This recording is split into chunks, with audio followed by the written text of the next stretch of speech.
Telangana journalist union ఆధ్వర్యంలో SC రిజర్వేషన్ల వర్గీకరణ సాధన అనంతరం ఎంఆర్పిఎస్ ప్రధాన నాయకత్వాన్ని ఆహ్వానించి ఈ మీట్ ద ప్రెస్ ఏర్పాటు చేసిన సందర్భంగా దీనికి నాయకత్వం వహిస్తున్న నా సోదరులు 2.5 దశాబ్దాల క్రితమే పరిచయమై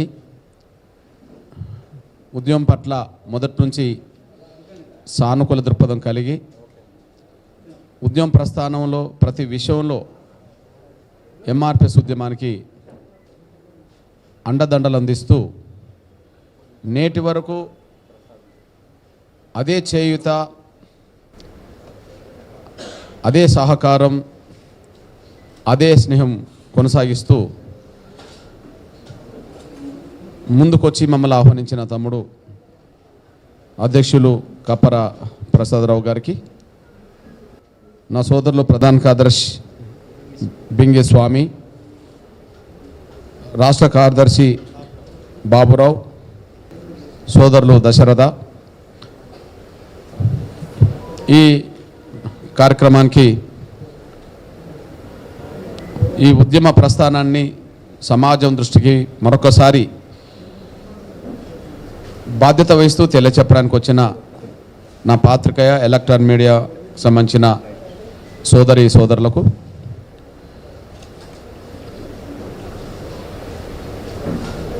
ప్రింట్ మరియు ఎలక్ట్రానిక్ మీడియాకు సంబంధించిన సోదరులందరికీ ముందుగా ఉద్యమ నమస్సులు. ఈ ఉద్యమం 3 దశాబ్దాలుగా కొనసాగిస్తూ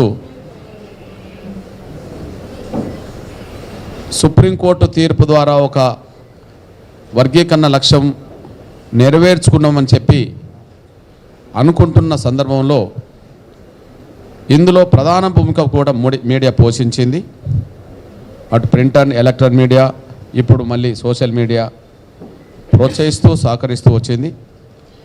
అందుకు ముందుగా మీ అందరికీ పాత్రికేయ ఎలక్ట్రానిక్ మీడియా మిత్రులకు, సోషల్ మీడియా మిత్రులందరికీ నేను ప్రత్యేకంగా ధన్యవాదాలు తెలియజేస్తున్నాను. మీ సహకారం వెలకట్టలేనిది. మీ అండదండలతోటే ఈ లక్ష్యం చేరినామని చెప్పి మేము సంపూర్ణంగా విశ్వసిస్తున్నాం. వాస్తవానికి ఈ భారతదేశంలో మొదటి బహుశా విలేకరులం మేమేనేమో. మా డప్పే ఒక విలేకరిగా, డప్పు పట్టుకున్న మేమే ఒక విలేకరులుగా మేము మా జీవిత ప్రస్థానాన్ని మొదలుపెట్టాము. మా కులం మనందరూ తెలుసు. ఈ media, electronic media, print media, ఇంకొక మీడియా అందుబాటులోకి రాకముందు ప్రభుత్వాలు తీసుకునే, సమాజం తీసుకునే ప్రతి నిర్ణయాన్ని గ్రామాల్లో అమలు చేసే కాడ ప్రచారం చేసేది దండోరా, డప్పు చాటింపు. ఏ సదుపాయాలు వచ్చినా గ్రామాల్లో, ఏ సమస్య వచ్చినా గ్రామాల్లో మాదిగల డప్పు శబ్దమే, డప్పు ద్వారానే సమాజానికి తెలియచెప్పే కాడ మాదిగలు ప్రధాన భూమిక పోషించారు. అంటే సమాచారాన్ని సమాజానికి అందించే కాడ మాదిగల పాత్ర మొదటి వరుసలో ఉన్నట్టుగా మేము భావిస్తున్నాం. బహుశా మేము సీనియర్లు, మీరు జూనియర్లని నేను అనుకుంటున్నా ఆ విషయంలో. ఓకే, అది 1000 సంవత్సరాలుగా ఆ పాత్ర పోషించింది మాదిగలమే కాబట్టి అది చెప్తున్నాను. కానీ మీ మద్దతు, మీ సహకారం వల్లనే ఈ కీలకమైన అంశం పరిష్కారం కావడానికి దారితీసింది. నేను తలవంచి మీకు ధన్యవాదాలు చెప్తున్నాను, నమస్కారాలు చెప్తున్నాను. నేను వర్గీకరణకు సంబంధించిన విషయంలో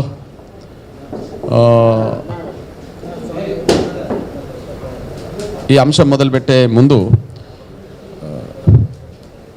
ఎంఆర్పిఎస్కు ధనం లేదు, ఎంఆర్పిఎస్కు సమాజం మద్దతు ఉన్నది, అదే సమయంలో మీడియా మద్దతు ఉన్నది. అందుకు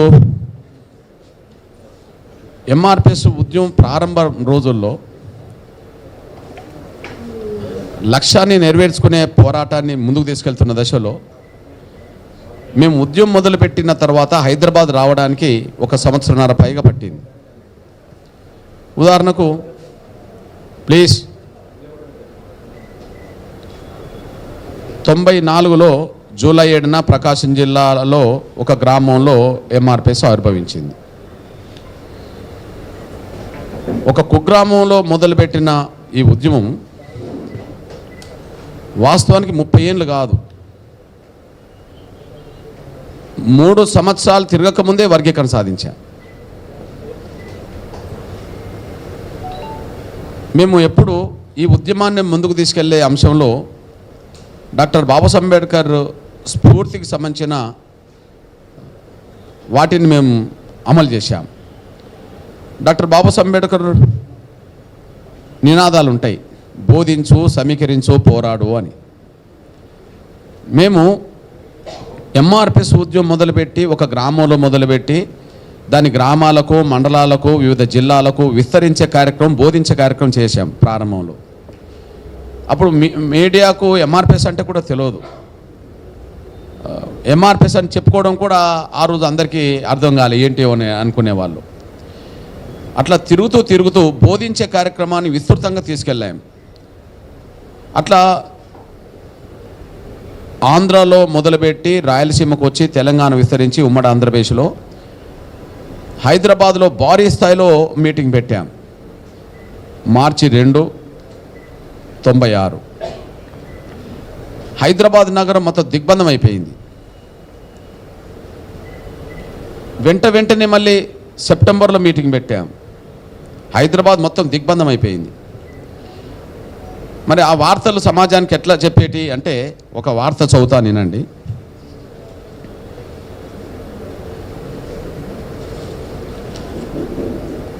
మాదిగ ముట్టడితో మహానగరం విలవిల. ఇప్పటిది కాదు ఈ వార్త. 9 గంటల బైఠాయింపుతో పౌర జీవనం అతలాకుతలం. ట్రాఫిక్ జామ్లో చిక్కి ఉక్కిరి బిక్కిరైన జనం. ఇది అంటే సమాజానికి మాదిగల ఉద్యమం ఏ స్థాయిలో ప్రభావితం చేసింది అనడానికి ఇదొక సాక్ష్యం. దండోరాతో దద్దరిల్లిన రాజధాని నగరంలో మాదిగల మహా ప్రవాహం. ఏబిసిడికై నేడే హైదరాబాద్ అసెంబ్లీ ముట్టడి. బాబు జగ్జీవన్ మొన్న ముగింపు సభ బాబు జగ్జీవన్ దగ్గర జరిగినట్టుగానే అక్కడ కూడా జరిగింది.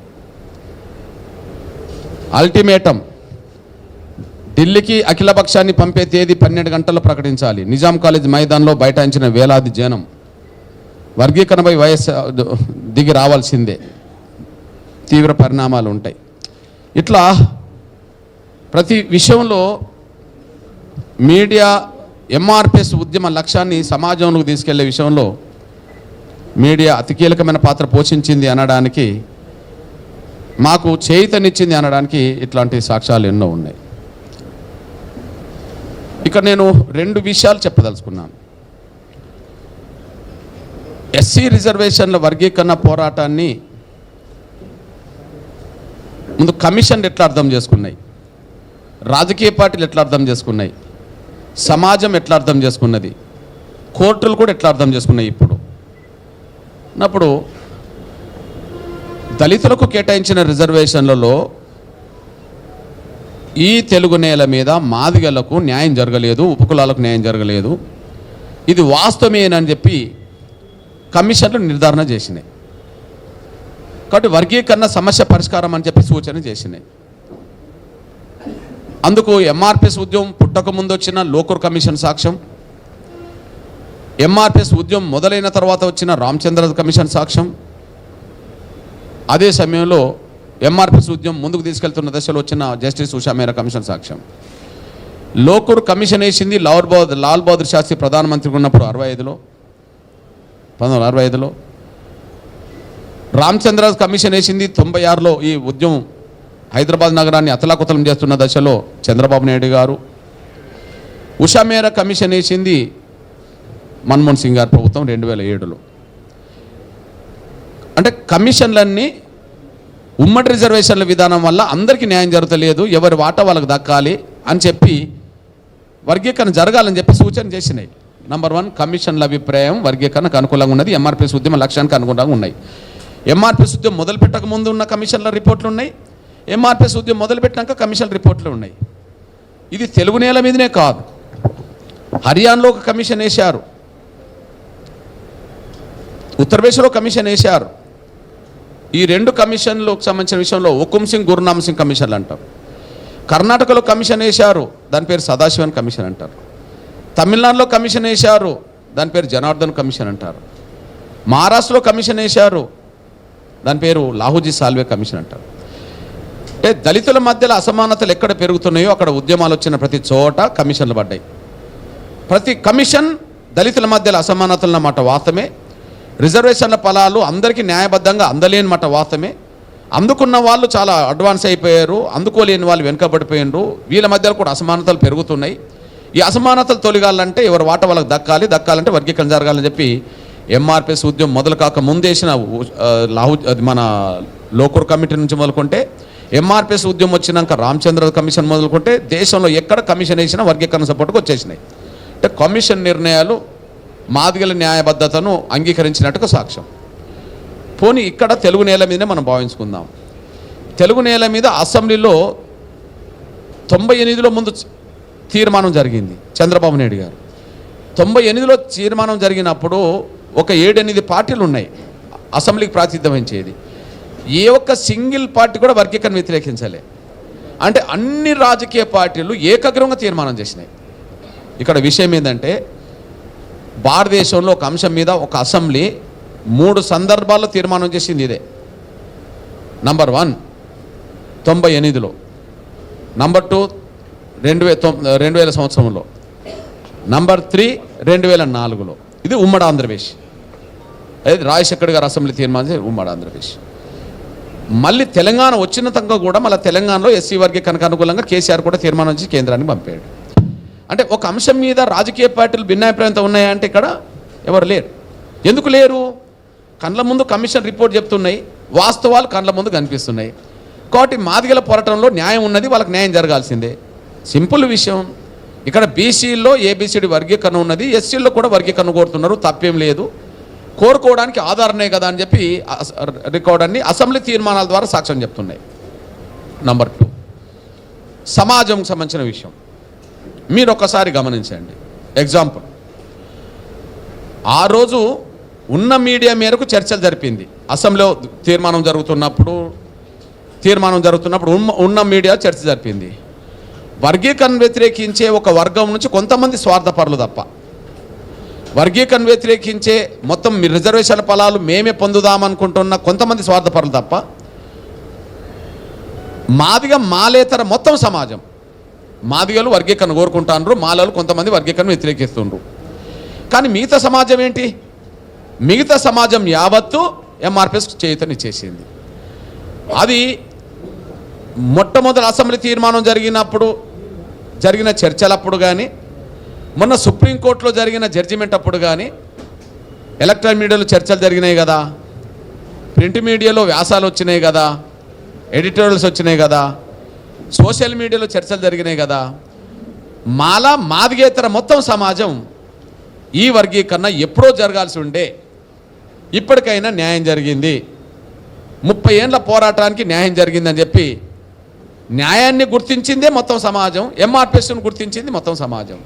అంటే ఇక్కడ వర్గీకరణ వ్యతిరేకించే వాళ్ళు కొంతమంది స్వార్థపరలే తప్ప సమాజం యావత్తు మాదిగలకు అండగా ఉన్నది అనడానికి ఇది సాక్ష్యమే కాకుండా, ఈ 30 ఏళ్ళ పోరాటంలో ఎంఆర్పిఎస్కు సమాజం నుంచి వచ్చిన సహకారంతో ఎంఆర్పిఎస్ నిలబడుకుంటూ వచ్చేసింది. ఇప్పుడు ఈ మీడియా సహకారం ఉన్నట్టుగానే సమాజంలో అన్ని వర్గాల పెద్దల, అన్ని రాజకీయ పార్టీల పెద్దల, అన్ని వర్గాల మేధావుల మద్దతు ఎంఆర్పిఎస్కు నిలబడుకుంటూ వచ్చేసింది.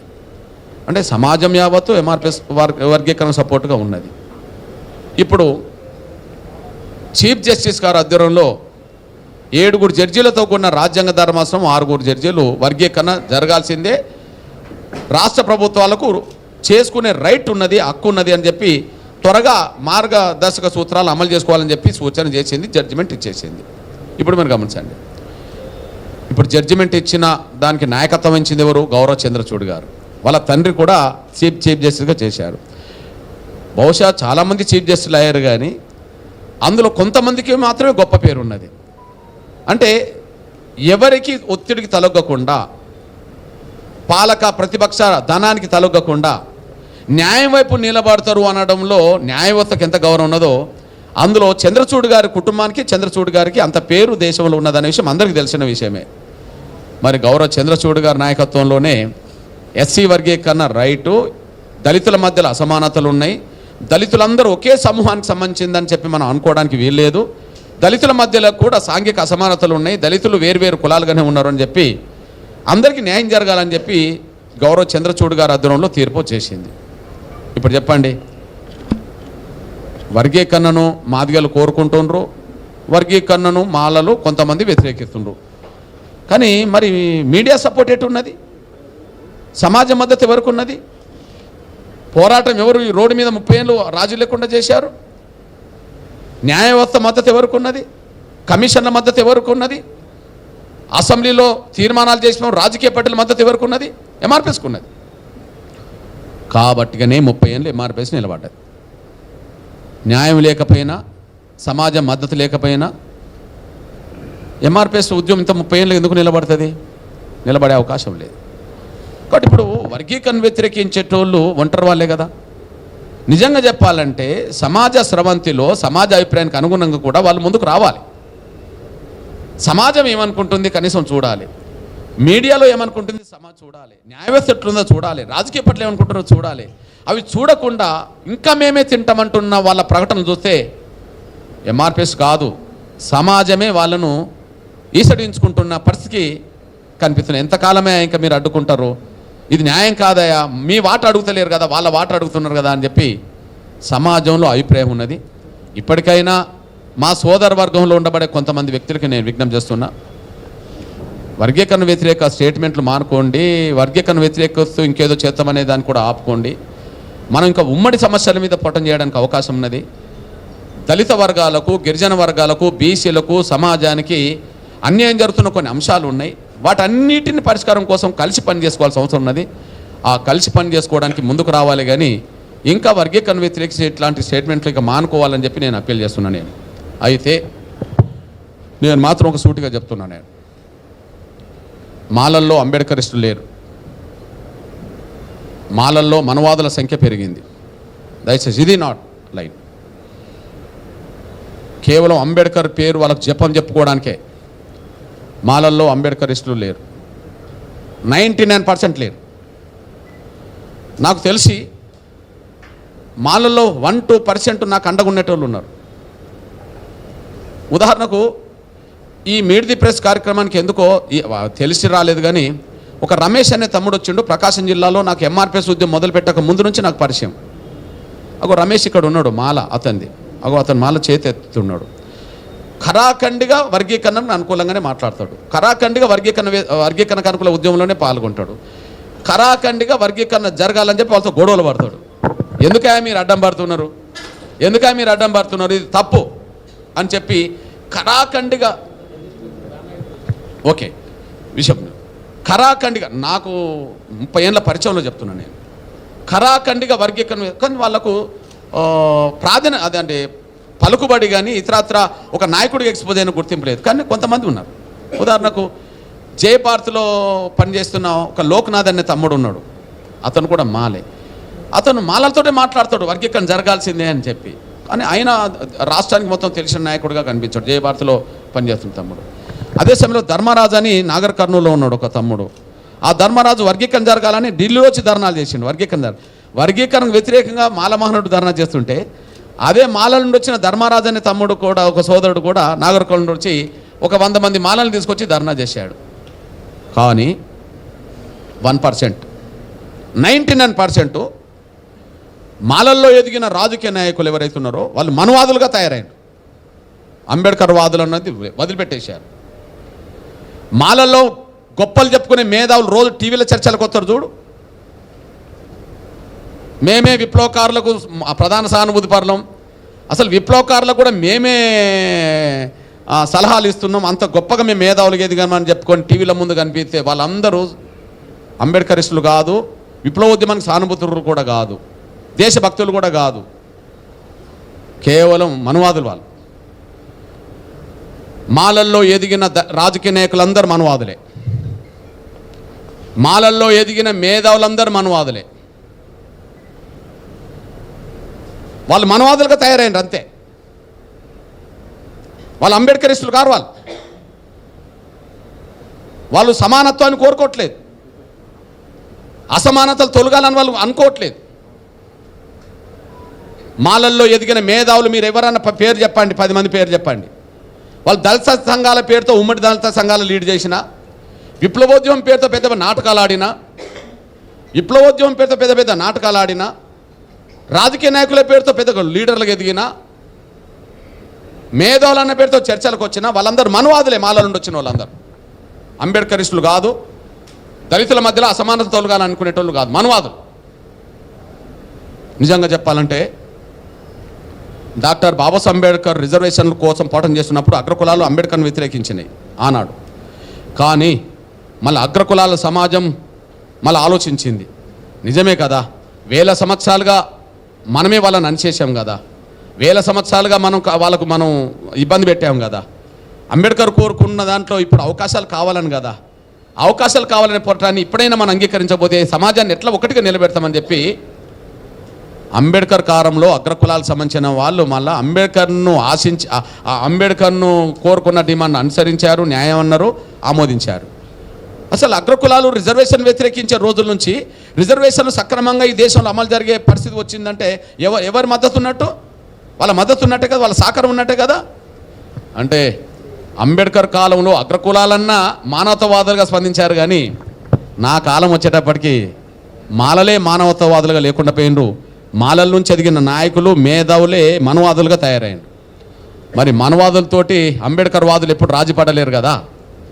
కాబట్టి ఒకనాడు అగ్రకులాల్లోనే మనువాదులు ఉన్నారని ప్రచారం జరిగింది కదా, కానీ ఇప్పుడు మాలల్లోనే మనువాదులు ఉన్నారు. ఒకనాడు అగ్రకులాల్లోనే మనువాదులు ఉన్నారని మాట్లాడుకునే వాళ్ళం కదా, మాలల్లోనే మనువాదులు ఎక్కువ మంది ఉన్నారు. 1-2% ఉంటే వాళ్ళని గౌరవించుకుంటా, వాళ్ళని అనుసరిస్తా, వాళ్ళని కలిపికెళ్ళిపోతా. సేమ్ టైం నా సామాన్య మాల ప్రజలకు ఎక్కడ అన్యాయం జరిగినా, అవమానాలు జరిగినా వాళ్ళ నా సోదరులుగా భావించుకుంటా, ఇప్పుడే కాదు ఎప్పుడైనా వాళ్ళకి అండగా నిలబడతా. సామాన్య మాలలతో నాకు శత్రుత్వం లేదు, వాళ్ళు నా సోదరులే. కానీ ఎదిగిన వాళ్ళతోటే, ఎదిగి మనవాదాన్ని ప్రదర్శించే వాళ్ళతోటే నాకు విభేదాలు ఉంటాయి. వాళ్ళ దగ్గర మేము రాజీ పడే ప్రసక్తే లేదు, భవిష్యత్తులో కూడా కొనసాగిస్తాం. ఈ నేపథ్యం ఒక అంశంగా మీ దృష్టికి తీసుకొస్తున్నాను నేను. రెండో విషయం భారతదేశాన్ని అత్యంత ప్రభావితం చేసిన ఉద్యమాల్లో ఎంఆర్పిఎస్ ఒక తెలుగు నేలనే కాదు.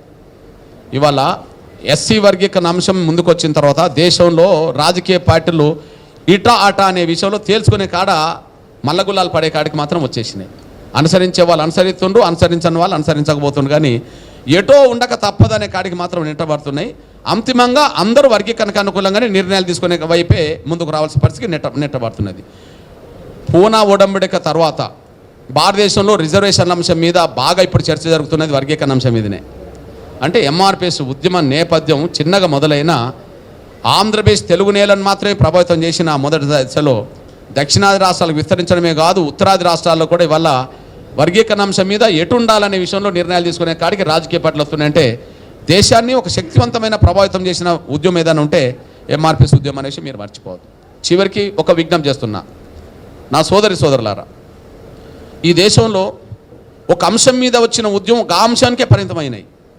ఏదైనా సంఘాలున్నా, ఏదైనా ఉద్యమాలు వచ్చినా, ఇప్పుడు ఉదాహరణకు టీఆర్ఎస్ తెలంగాణ రాష్ట్ర సాధన కోసం వచ్చింది అనుకుందాం. టీఆర్ఎస్ తెలంగాణ రాష్ట్ర సాధన కోసం వచ్చింది. 2001లో ఉద్యమం రాజకీయ పార్టీగా ఏర్పడి 2014 వరకు వచ్చింది. మధ్యలో ఏదైనా సామాజిక అంశాలు పట్టించుకున్నదా? మధ్యలో ఏదైనా ఇతరత్ర విషయాలు పట్టించుకున్నదా? లేదు. ఒక సింగిల్ ఎజెండా మీదనే అది పనిచేసుకుంటూ వచ్చింది, ఇంకా వేరే ఎజెండా తీసుకోలే. అట్లనే భారతదేశంలో మీరు ఏ ఉద్యమాల లక్ష్యమైనా చూడండి, ఆ లక్ష్యంకు మాత్రమే పరిమితమై పనిచేసినాయి. కానీ ఎంఆర్పిఎస్ ఆ లక్ష్యం కోసం కట్టుబడి పోరాటం చేస్తూనే సమాజంలో ఉండబడే భిన్న వర్గాల సమస్యల పరిష్కారం కోసం కూడా ఎంఆర్పిఎస్ ఉద్యమం చేసింది. ఆ విధంగా కొన్ని ఉద్యమాల్లో భాగస్వామ్యం అయింది, కొన్ని ఉద్యమాలకు నాయకత్వం వహించింది. ఎగ్జాంపుల్, తెలంగాణ రాష్ట్ర సాధన ఉద్యమంలో ఎంఆర్పిఎస్ భాగస్వామైంది. మీరు అంటున్నారు కదా, కేసీఆర్ ఆమర దీక్ష చేస్తున్నప్పుడు ఆయన కండగా నిలబడి నిమ్మరసం ఇచ్చి దీక్ష విరమించి ఉద్యమాన్ని పాత్ర పోషించిన కాడ ఎంఆర్పిఎస్ నిలబడ్డది. టీఆర్ఎస్ తర్వాత తెలంగాణ ఉద్యమంలో అతి కీలకమైన పాత్ర పోషించిన ఏదంటే ఎంఆర్పిఎస్ అతి కీలకమైన పాత్ర పోషించింది. అప్పుడు ఈ పొలిటికల్ చేసి రాలే ఇంకా. ఓకే, సేమ్ టైం వాళ్ళు విస్మరించిన సమస్యలు ఎజెండా తీసుకున్నది. ఉదాహరణకు తెలంగాణ రాష్ట్రం ఏర్పడుతున్న కొత్తలో కాంగ్రెస్ స్టాండ్ ఏమైందంటే సోనియా గాంధీ గారు తెలంగాణ ఇచ్చిండు కాబట్టి ఆమెను దేవత అని ప్రచారం చేశారు. టీఆర్ఎస్ స్టాండ్ ఎట్లున్నదంటే ఈయన ఆమర దీక్ష చేసి ఇతరత్ర ఉద్యమాలు చేసి తెలంగాణ సాధించిండు కాబట్టి ఆయన జాతిపిత అని ప్రచారం చేశారు. టీఆర్ఎస్ నేతను జాతిపిత చేశారు, సోనియా గాంధీని దేవతను చేశారు.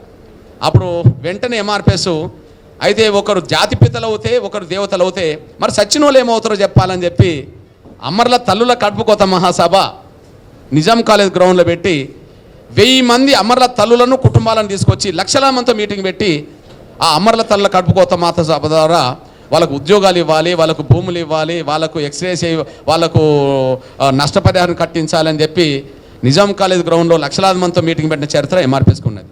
అంటే ఉద్యమంలో భాగస్వామి అయింది ఎంఆర్పిఎస్. తెలంగాణ ఉద్యమంలో వాళ్ళు లేని కాడ కూడా ఎంఆర్పిఎస్ ఉద్యమం చేసింది. అట్లనే ఇవాళ భారతదేశంలో ఎక్కడ లేని ఒక సమస్యకు పరిష్కారం దొరికింది.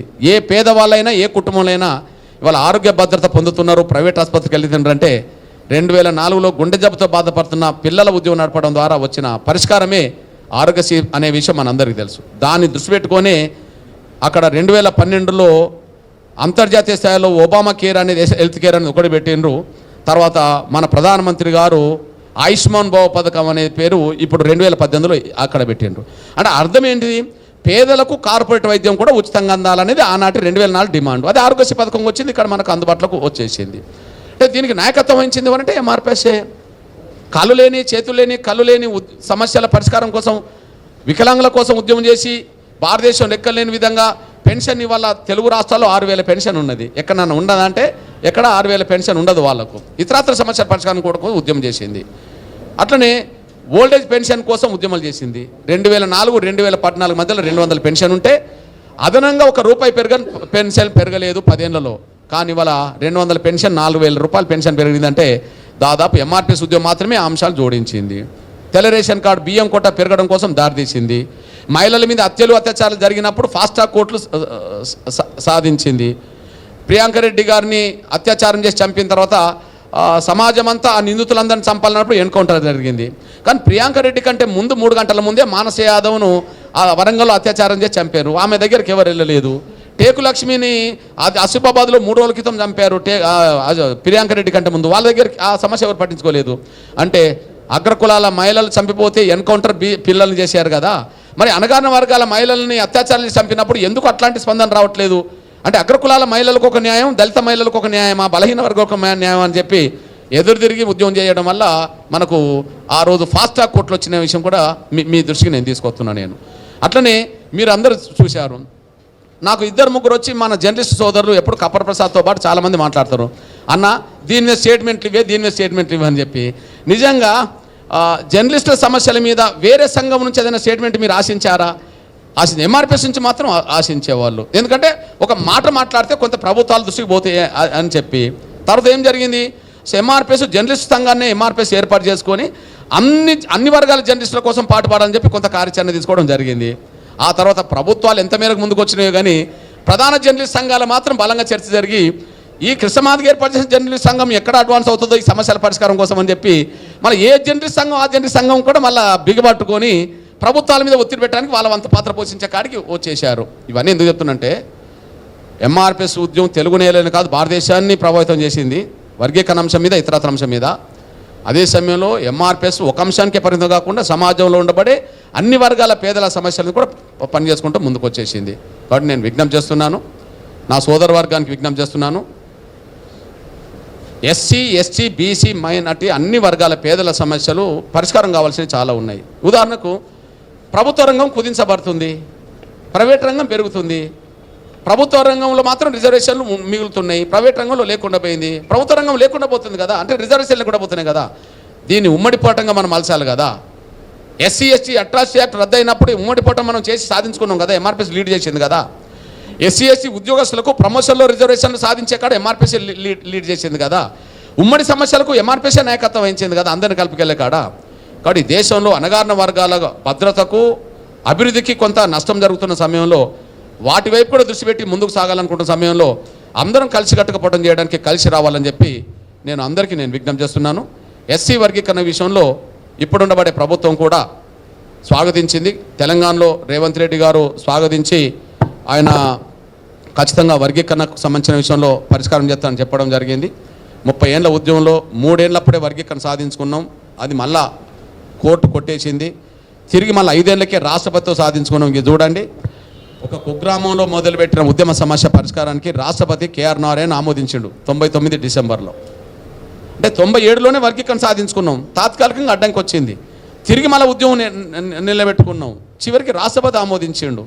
రాష్ట్రపతి ఆమోదించిన వర్గీకరణ అంశం 4 ఏళ్ళు పరిష్కారం జరిగింది చంద్రబాబు ప్రభుత్వంలో. ఆ తర్వాత మళ్ళీ సుప్రీంకోర్టు మళ్ళీ స్టేట్ పవర్ లైన్ అది చేశారు. అప్పటి నుంచి మళ్ళీ ఉద్యమం జరుగుతూనే ఉన్నది. స్టేట్ పవర్ అనేది మనం ఇప్పుడు చెప్పేశారు. అన్న కృష్ణ, 3 దశాబ్దాలకు పైగా సాగినటువంటి మీ పోరాటంలో ఎప్పుడు కూడా నల్ల కండువాతోనే కనబడినటువంటి కృష్ణన్న త్వరలో కాషాయ కండువాతో కనబడనున్నాడా? అంటే బీజేపీలో చేరనున్నాడా? వాస్తవానికి ఈ ప్రశ్న 97 జూన్ 6న కూడా ఉత్పన్నమైంది. ప్లీజ్, ఈ ప్రశ్న నేను 97 ఏప్రిల్ 14 పాదయాత్ర మొదలుపెట్టి తెలుగు నేల మీద మొదటి పాదయాత్ర ఎంఆర్పిఎస్దే.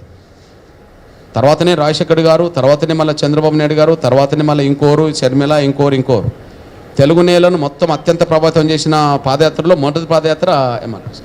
అప్పుడు వెంటనే ఏబిసిడి జరిగింది. హైదరాబాద్కు వచ్చిన రోజే ఏబిసిడి జరిగింది.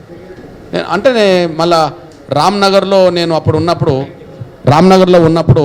విలేకరుల సమస్యలు జరిగినప్పుడు, అన్న వర్గీకరణ సాధించావు కదా, ఇక నల్లకండ అయిపోతుందని అన్నారు.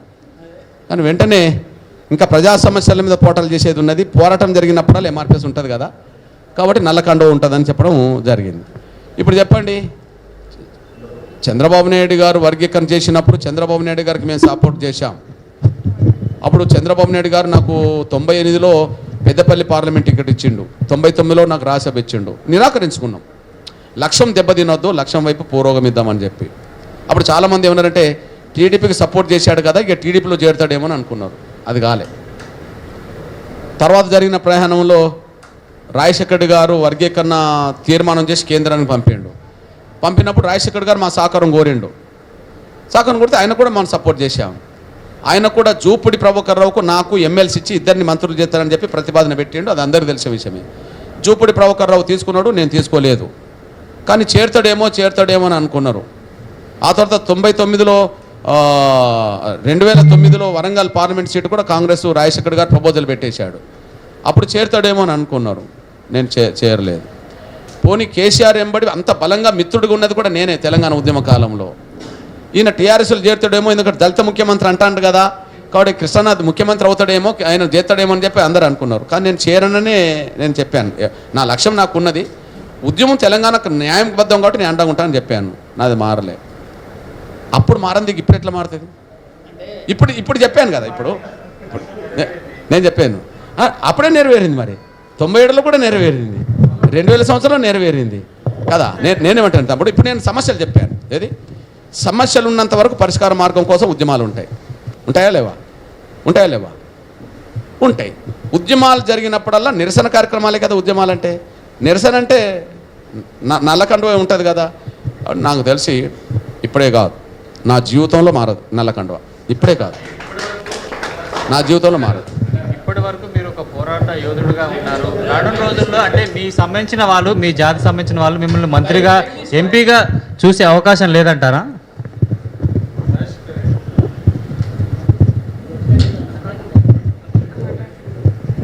నేనేమంటానంటే, మీరు గమనించండి తమ్ముడు,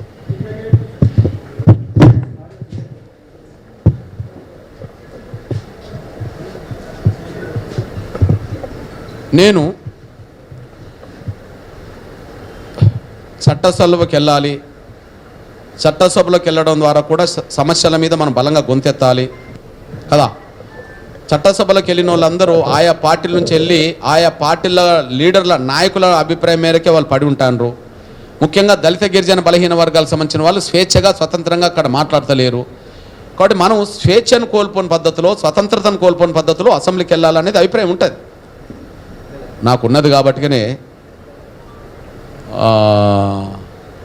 2004లో నేను మధిరలో స్వతంత్రంగా పోటీ చేశా, ఓడిపోయినా. 2009లో మధిరలో పోటీ చేశా, ఓడిపోయినా. 2014లో వర్ధన్నపేటలో పోటీ చేసి ఓడిపోయాను. నేను ఓడిపోవడానికి అన్ని సిద్ధపడ్డా కానీ ఏ పార్టీలో చేరలే. మరి ఏ పార్టీలన్నా చేరితే నాకు ఇవ్వరా టికెట్లు? ఎగ్జాంపుల్, ఇప్పుడు నేను బీజేపీలో చేరితే నాకు రావా? లేదు ఇంకో పార్టీలో చేరితే నాకు అవకాశం రాదా?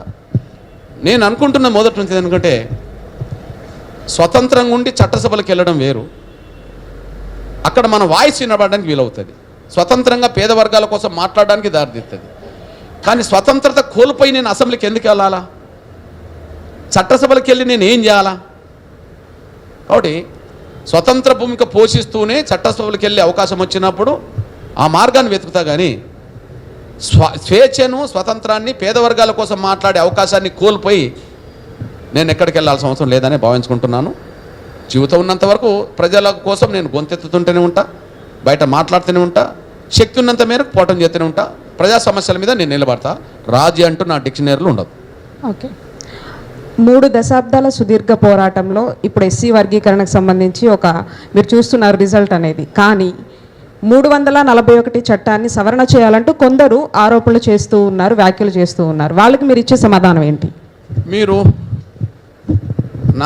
నా బిడ్డ సమానరాలు, నీ వయసు బిడ్డ ఉన్నది నాకు డాక్టరు, నా చెల్లె సమానరాలు, చిన్న చెల్లెగా భావించుకుంటా. తల్లి కొందరు అంటున్నావు కదా, ఒక పార్టీ పేరు చెప్పు, పార్టీ లీడర్ పేరు చెప్పు, నాకు అభ్యంతరం లేదు. నేను వాళ్ళ గురించి మాట్లాడతాను. కొందరంటే ఎవరో నాకు అర్థం కావాలి కదా.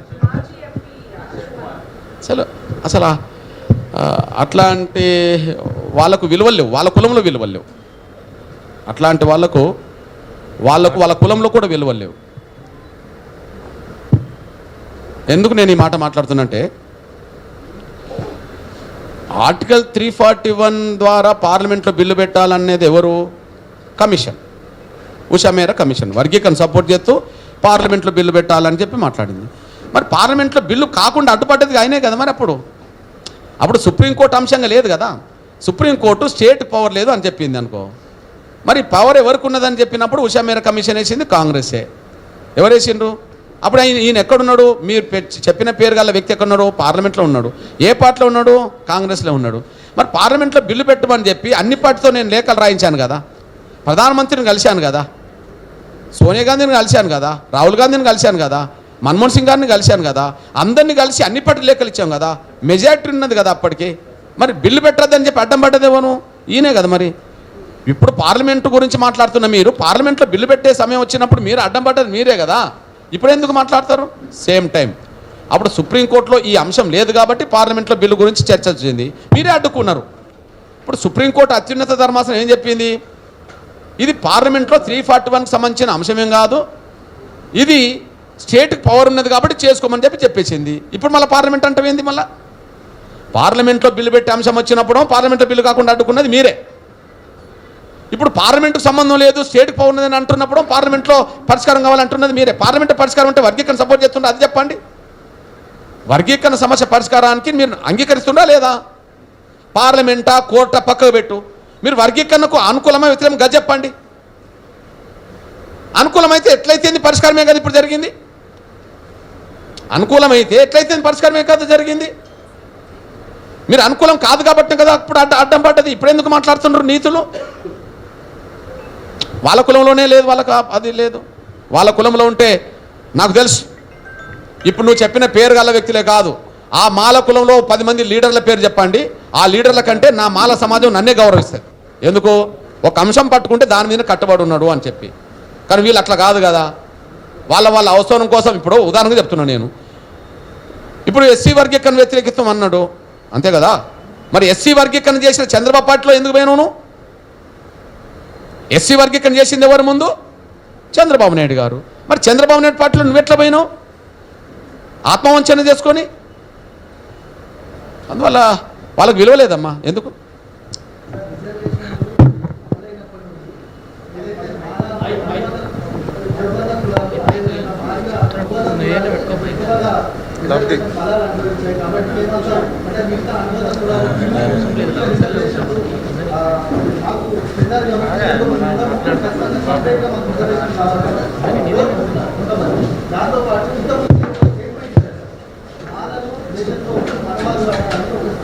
మెజారిటీ నేను మాలలందరూ కాదు, మాలల్లో ఎదిగిన మేధావులందరూ చెప్తున్నా 100% కట్టుబడి ఉంటే మేధావులు రమ్మని చర్చకు. మాలల్లో 99% ఎదిగిన మేధావులను చెప్పబడుతున్నారు కదా, ఎందుకు మూలకు కూర్చున్నారు? ఎందుకు మౌనంగా ఉన్నారు? ఎందుకు ముసుగులో గుద్దులాటలాగా ఇంటర్నల్గా మీటింగ్లు పెట్టుకుంటున్నారు? ఓపెన్గా రా, ఎస్ ఆర్ నో. కోడిగుడ్డు మీద ఈకలు లెక్క పెట్టే ప్రయత్నం ఎందుకు చేస్తున్నారు? సమస్య పరిష్కారానికి అనుకూలమైతే అనుకూలం మాట్లాడు, వ్యతిరేకమైతే వ్యతిరేకం, డైరెక్ట్ రోడ్ మీదకి రా. ఇంటర్నల్ మీటింగ్లు ఎందుకు? ఇంటర్నల్గా ప్రోత్సహించడాలు ఎందుకు? బయటికి రా. మాలల్లో మానవాదుల సంఖ్య ఎక్కువ ఉన్నది, మేధావుల్లో, రాజకీయ నాయకుల్లో. మాల ప్రజలందరినీ నేను అభినందిస్తా, మాల ప్రజల కోసం నేను పనిచేస్తా. ఉపకులాల గురించి మాట్లాడతావా? ఎవరి జనాభా ఎంత వాళ్ళ వాటా రావాలి. నువ్వు మాలలో కలిసి ఉంటావా, మాదిగలు కలిసి ఉంటావా, అది మీ ఇష్టం. కలిసి ఉండకపోయినా ఎవరి ఇష్టమైన వాళ్ళదే. ఎవరి జనాభా ఎంతో వాళ్ళ వాటా అంతా. నేను చెప్తున్నా, నా మాదిగల జనాభా ఎంతో నా మాదిగల జనాభా వాటా అంతా రావాలి, అంతే. నేను ఎక్కువ కోరుకోను, తక్కువ వస్తే అంగీకరించాను. నష్టం ఎవరికో చెప్పండి. నా మాలల జనాభా 10% ఉన్నదనుకోండి, నేను 11 కోరుకోను. నేను 11 కోరుకుంటే ఇంకొకరికి అన్యాయం జరుగుతుంది. నేను 9కి అంగీకరించాను. నా జాతి వాటా నేను ఎందుకు తగ్గించుకుంటా? ఇక ఉపకులాలు అంటవా? ఏ కులమైనా స్వతంత్రమైంది బ్రదర్, ఏ కులమైనా స్వతంత్రమైంది. దళితులందరి సామాజిక స్థితిగతులు, సాంఘిక స్థితిగతులు లేవు. అంబేద్కరే చెప్పిండు విశ్లేషించి, ఈ కుల వ్యవస్థ నిచ్చెన మెట్ల వ్యవస్థ అని. నిచ్చెన మెట్ల వ్యవస్థ అంటే అందరు సమానం కాదు కదా, ప్రతి కులం ఇంకో కులంతో సమానం కాదు కదా. అంబేద్కర్ కూడా దళితులందరినీ సమానం అని చెప్పిండా? దళితులందరూ సమానం అని చెప్పిండా? ఇది అంబేద్కర్ పుస్తకం. అంబేద్కర్ గురించి మాట్లాడితే ఒక చారిత్రాత్మకమైన నిర్ణయం తీసుకున్నాడు. ఏంటిది? అంబేద్కర్ జీవితంలో ఒక చారిత్రాత్మక నిర్ణయం ఏంటిది? నేను హిందూ మతంలో పుట్టాను కానీ హిందూ మతంలో చనిపోను అన్నాడు. అన్నాడా లేదా? అన్నాడా లేదా? దానికోసమే మతం మార్చుకున్నాడు కదా. దానికోసం బౌద్ధ మతం తీసుకున్నాడు కదా. బౌద్ధ మతం తీసుకోవడానికి, హిందూ మతం నుంచి దూరం కావడానికి 10 కారణాలు చెప్పిండు. నేను చిన్నప్పుడు గిట్లా అవమానం పడ్డా, గట్లా అవమానం పడ్డా, మా కులం అవమానం పడ్డది, అందరూ అవమానం పడ్డారు. ఈ అవమానించడానికి కారణం ఈ వ్యవస్థే కాబట్టి నేను అందులో ఉండలేను అని చెప్పి నచ్చజెప్పే ప్రయత్నం చేశాడు. బ్రదర్, అంబేద్కరే కదా. ఓకే, ఇక్కడ 59 కులాలు ఉన్నట్టుగానే అక్కడ 59 కులాలు ఉన్నాయి అనుకుందాం. 59 దళిత కులాలతో మీటింగ్ పెట్టలే అంబేద్కర్, వాళ్ళ సొంత కులంతోటే పెట్టిండు. అంబేద్కరు 59 కులాల దళితులందరినీ మతం మార్చుకోమని చెప్పి మీటింగ్ పెట్టలే. ఆయన సొంత కులం ఏంటిది? మహర్. మహర్ అంటే అక్కడ మాదిగ కాదు, డైరెక్ట్ మాదిగ పేరుతో ఉన్నోళ్ళు ఉన్నారు. మాదిగ వృత్తికి సంబంధించిన మాతంగులు, మాంగులు కూడా ఉంటారు. ఎవరు? అక్కడ అంటే చర్మం వృత్తి చేసుకునే వాళ్ళు అక్కడ ఉంటారు కదా. మరి డాక్టర్ బాబాసాహెబ్ అంబేద్కర్ మత మార్పిడి చేసుకునే సమయంలో ఒక మీటింగ్ పెడతాడు. ఆ మీటింగ్ సందేశాన్ని వినిపిస్తా చూడండి. ఆ మీటింగ్లో మహర్ల మీటింగ్ పెడతాడు. కేవలం మహర్ కులస్తులతోనే సభ ఎందుకు? ఆయనే వేసుకుంటాడు. మళ్ళా ప్రశ్న ఏమో వేసుకుంటాడు? సమాజం నుంచి ఆయనకి ప్రశ్న ఎదురవుతుందని. నువ్వు దళితులందరి కోసం పోరాటం చేస్తానని నాకు చెప్పావు కదా, మరి దళితులందరి మీటింగ్ పెట్టి ఒక నిర్ణయం తీసుకోవాలి కదా అని ఎవరైనా అంటారని చెప్పి మహర్ కులస్తులతోటే మీటింగ్ పెట్టుకుంటాడు. అతను తన సొంత కులస్తులతో పెట్టుకుంటాడు. ఆయన అంటాడు, ఈ సమావేశానికి కేవలం మహర్ కులస్తులని ఎందుకు పిలిచారని ఎవరైనా ప్రశ్నించవచ్చు అన్నాడా లేదా? అవి కంటిన్యూషన్లో అన్నీ చదవ. నేను ఇంకో విషయం చదువుతాను. మన జీవితాల్ని మెరుగుపరుచుకునేందుకు ఏం చేయాలి అన్నదే ఈ సమావేశం ముందున్న ఏకైక ప్రశ్న. ఎవరి జీవితాలు? దళితులందరి జీవితాలు కాదు, మహర్ల జీవితాలు. అంబేద్కర్ మన జీవితాల్ని మెరుగుపరుచుకునేందుకు ఏం చేయాలన్నదే ఈ సమావేశం ముందున్న ఏకైక ప్రశ్న. మన భవిష్యత్ జీవన గమనాన్ని ఏ విధంగా మలుచుకోవాలి? ఈ సమస్యను ఏ కులానికి ఆ కులం విడిగా పరిష్కరించుకోవాల్సిన అవసరం ఉన్నది. నేను అన్ని రకాలుగా అంటరాని వాళ్ళందరినీ పిలవకపోవడానికి కారణం ఇదొకటి అన్నాడు. డాక్టర్ బాబాసాహెబ్ అంబేద్కరే అక్కడున్న 59 కులాలందరినీ పిలిచి మనం మతం మార్చుకుందామని చెప్పలే. ఆయన సొంత కులస్తులను పిలిచే మతం మార్చుకుందామని చెప్పాడు. నేనేం చెప్పాలి చెప్పండి? నేను మాదిగలకు అన్యాయం జరిగితే మాదిగల కోసం కొట్లాడతా, ఇంకేదన్నా ఉపకులానికి అన్యాయం జరిగినా వాళ్ళ కోసం కొట్లాడతా, మాలలకు అన్యాయం జరిగిన చోట మాలల కూడా కోసం కొట్లాడతా. గద్దర్ మీద కాల్పులు జరిపినప్పుడు అందరికంటే ముందు బంధుకు పిలిపించింది ఎంఆర్పిఎస్. ఓకే, శంకర్రావు మీద దాడి జరిగినప్పుడు ఏది సబితా రెడ్డి గారు కొడుకులు ఎల్బీ నగర్లో దాడి చేసినప్పుడు, మంత్రిగుణ దాడి చేసినప్పుడు శంకర్రావుకు అండగా నిలబడి ఉద్యమం చేసింది ఎంఆర్పిఎస్. చంద్రబాబు నాయుడు ప్రభుత్వంలో సుద్దాల దేవయ్యను మంత్రివర్గం తొలగిస్తే ఆయనను అకారణంగా మంత్రివర్గం తొలగించడం తప్పని చెప్పి ఉద్యమాలు చేసింది ఎంఆర్పిఎస్. శంకర్రావు అది మన చంద్రరావును హరీష్ రావు ఢిల్లీలో ఏపీ భవన్లో కొడితే హరీష్ రావు తప్పు చేసినామని చెప్పి చంద్రరావుకు అండగా ఉన్నది బలమైన ఉద్యమం నడిపింది ఎంఆర్పిఎస్. బూటకపు ఎన్కౌంటర్ల పేరుతో ఆనాడు మెదకులో ఒక మాలబిడ్డను తమ్ముని చంపిన, లేదా జగిత్యాల్లో మాలబిడ్డల్ని బూటకం ఎన్కౌంటర్లు చేసిన, ఆ బూటకం ఎన్కౌంటర్లు ఖండిస్తూ వాళ్ళ అంత్యక్రియల్లో పాల్గొన్నది ఎంఆర్పిఎస్. మన జహీరాబాద్ నుంచి గెలిచి మంత్రి అయిన గీతారెడ్డి గారిని మన కోదండరాముడు గారు అవమానిస్తే కర్రగాచి వాత పెడితేనే తెలంగాణ వస్తుంది, గీతమ్మకు కర్రగాచి వాత పెడితే తెలంగాణ వస్తుందని చెప్పి ప్రకటన చేసిన కోదండరాంకు వ్యతిరేకంగా పోరాటం చేసి కోదండరాం ద్వారా ఆమెకు నిమ్మరసం ఇచ్చి దీక్ష, కోదండరాం ద్వారా క్షమాపణ చెప్పించింది కూడా ఎంఆర్పిఎస్. కారంచెడు చుండూరు ఘటనల తర్వాత లక్ష్మీపేట, శ్రీకాకుళం లక్ష్మీపేట ఘటన చాలా కీలక ఘోరమైన ఘటన. అట్లాంటి ఘోరమైన ఘటనకు నాయకత్వం వహించింది, దళితులందరి కోసం, మాలలందరి కోసం అన్యాయం జరిగిందని చెప్పి ఉద్యమాలు చేసింది ఎంఆర్పిఎస్. అదే సమయంలో ఇక్కడ మీరు అందరూ చూడండి, మనకు మిర్యాలగూడలో ఒక తమ్ముడు చంపబడ్డాడు, ప్రణయ్ దారుణమైన హత్య జరిగితే దానికి నిరసనగా రోడ్డెక్కింది, ఉద్యమాలు చేసింది ఎంఆర్పిఎస్. నేను అన్యాయం జరిగింది ఎవరికైనా వాళ్ళ పక్షాన నిలబడతా, బ్రాహ్మణులకు అన్యాయం జరిగిన కాడ బ్రాహ్మణుల కోసం నిలబడతా. ఎక్కడా మోహన్ బాబు గారు కొడుకు ఏదో సినిమా తీస్తే ఆ సినిమాకు వ్యతిరేకంగా మాకు అవమానం జరిగిందని చెప్పి నా బ్రాహ్మణ తమ్ముళ్ళు అందరూ కలిసి కొంత ధర్నా చేయబోతే వాళ్ళ మీద మళ్ళీ దాడి జరిగింది. అప్పుడు నేను బ్రాహ్మణ సమాజానికి అండగా నిలబడి నువ్వు అది కరెక్ట్ కాదు, అవమానించడమే కరెక్ట్ అవుతే సినిమా తీయడమే తప్పు అనుకుంటే ఇంకా నువ్వు దాడి చేయడం తప్పని చెప్పాను. కంచెయ్య లాంటి మేధావి వైశ్యులను అవమానించినట్టుగా ఒక వ్యాసం రాస్తే నేను వైశ్యులకు అండగా నిలబడి వైశ్యుల తరఫున మాట్లాడింది ఎంఆర్పిఎస్. బీసీలకు అన్యాయం జరిగినప్పుడు బీసీల పక్షాన ఉన్నా, మహిళలకు అన్యాయం జరిగితే మహిళల పక్షాన ఉన్నా. మీ అందరు తెలుసు, ఇందిరా పార్కులో కేసీఆర్ మంత్రివర్గంలో ఒక మహిళ లేకపోతే మహిళలందరినీ సమీకరించి, అన్ని పార్టీల మహిళలను సమీకరించి 1,50,000 మంది మహిళలతో మీటింగ్ పెట్టి మహిళలకు మంత్రివర్గంలో చోటు ఎందుకు లేదని చెప్పి ప్రశ్నించింది కూడా ఎంఆర్పిఎస్. మాదిగల కోసమే కాదు, సమాజంలో అందరి కోసం పనిచేసింది ఎంఆర్పిఎస్. కాబట్టి నేను విజ్ఞప్తి చేస్తున్నా, మీ ప్రశ్నకు ఎవరు వాటా వాళ్ళకి దక్కాలి. నా జాతి వాటా 10% అయితే నేను 11 కోర. ఎట్లా తెలుస్తుంది జనాభా ఎంతో వాళ్ళ వాటా అంతా, అంతే కదా. నా జాతి వాటా కంటే 1% నేను తక్కువ వచ్చినా అంగీకరించాలి, ఇది నా అభిప్రాయం. అంటే గతంలో మీరు కాంగ్రెస్ పార్టీ దళితులకు వ్యతిరేక పార్టీ, అందులో ప్రత్యేకంగా మాదిగలకు వ్యతిరేకంగా ఉన్న పార్టీ కాంగ్రెస్ పార్టీ అని మీరు పలుమార్లు ఇక్కడ ప్రెస్ మీట్ పెట్టి చెప్పారు.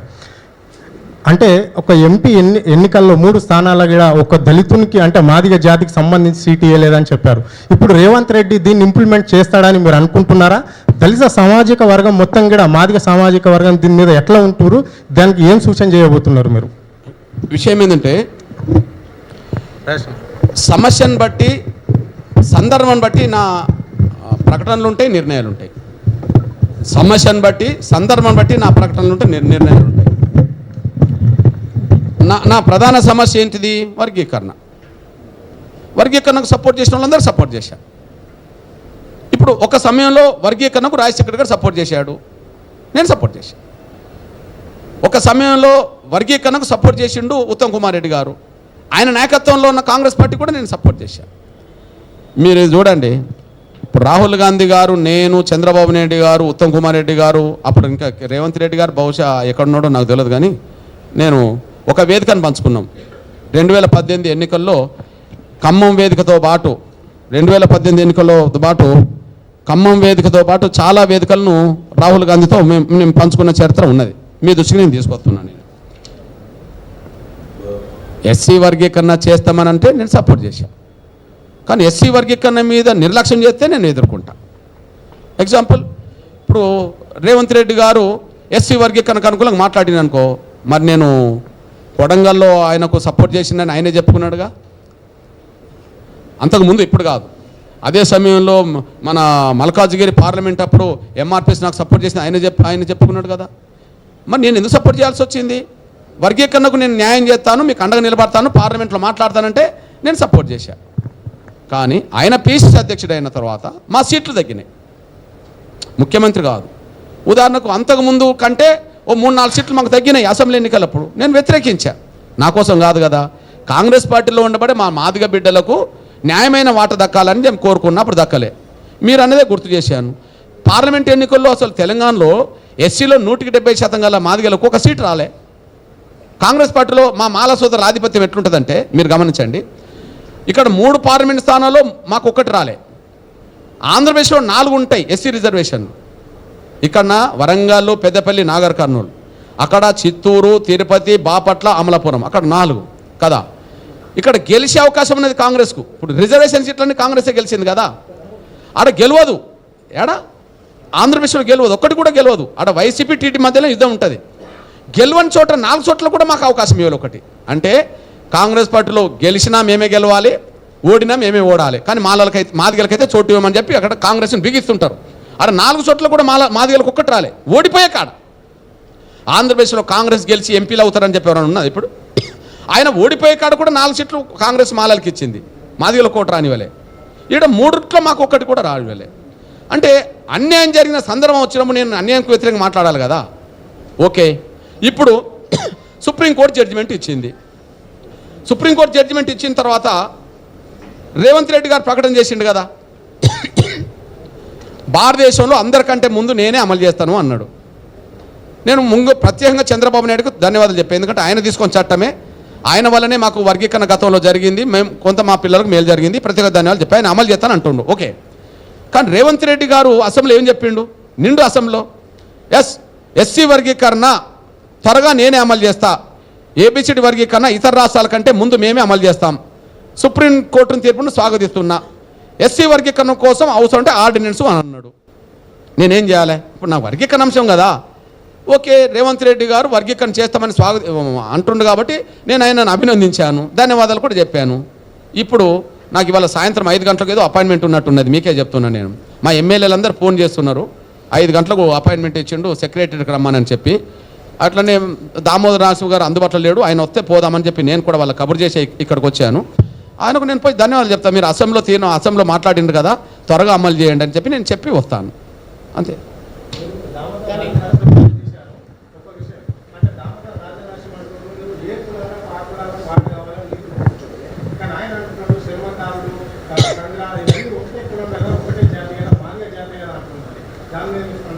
నేనేమంటానంటే మీరు మల్లికార్జున ఖర్గే కూడా రిజర్వేషన్లకు అడ్డుకున్నాడు ఏబిసిడి వర్గీకరణ అని చెప్పి చాలా ఘాటుగా మాట్లాడారు, ఏఐసిసి అధ్యక్షుడిగా ఉంది.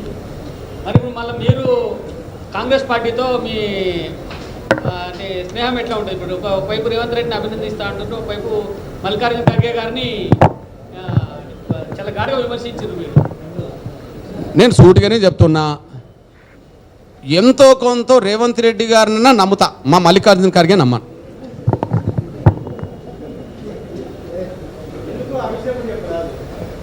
అది చెప్పడం కోసమే ఆ మాట అన్న, ఎంతో కొంత మేము రేవంత్ రెడ్డినన్నా నమ్ముతా. ఇప్పుడు అసెంబ్లీలో మాట్లాడిండు, ఇప్పుడు అసెంబ్లీలో మాట్లాడేది రికార్డే కదా, ఇక ఆయన తప్పించుకోవడానికి అవకాశాలు తక్కువ ఉంటాయి కదా. ఓకే, నమ్ముతా. ఎందుకంటే మొదటి నుంచి ఎంఆర్పిఎస్ ఉద్యమంలో పాల్గొన్న వ్యక్తి. ఎవరు? ఎంఆర్పిఎస్ మీటింగ్లు పెట్టిన కాడికి వచ్చిండు, ధర్నాలు చేసిన కాడికి వచ్చిండు, ఢిల్లీకి వచ్చిండు, అంతటా వచ్చేసిండు.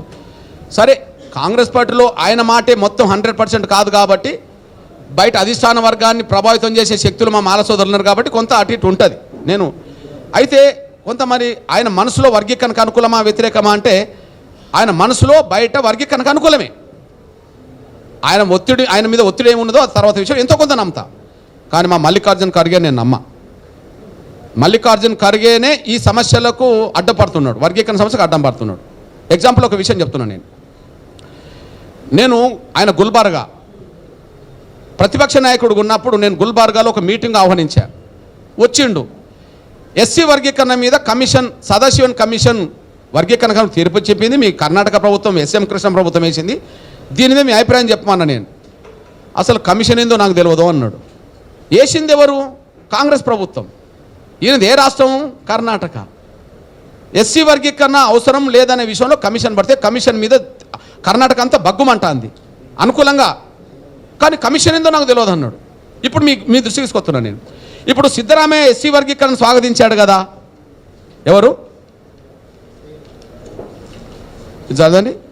సిద్ధరామయ్య స్టాలిన్ స్వాగతించారు. ఎవరు? ఏ రాష్ట్ర ముఖ్యమంత్రి?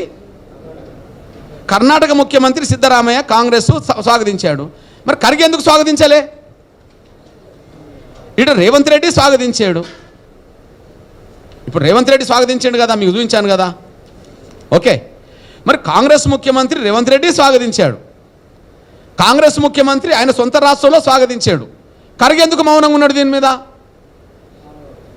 సింపుల్ విషయం. నేను అందుకనే ఆయన నమ్మను అన్న విషయం చెప్తున్నా నేను. ఇప్పుడు అసలు ఎస్సీ వర్గీకరణ ఒక రాష్ట్రంలో మొదలైంది ఎక్కడ?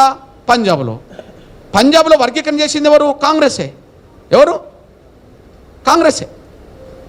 జైల్ సింగ్ గారు ముఖ్యమంత్రి ఉన్నప్పుడు 75లో వర్గీకరణ జరిగింది.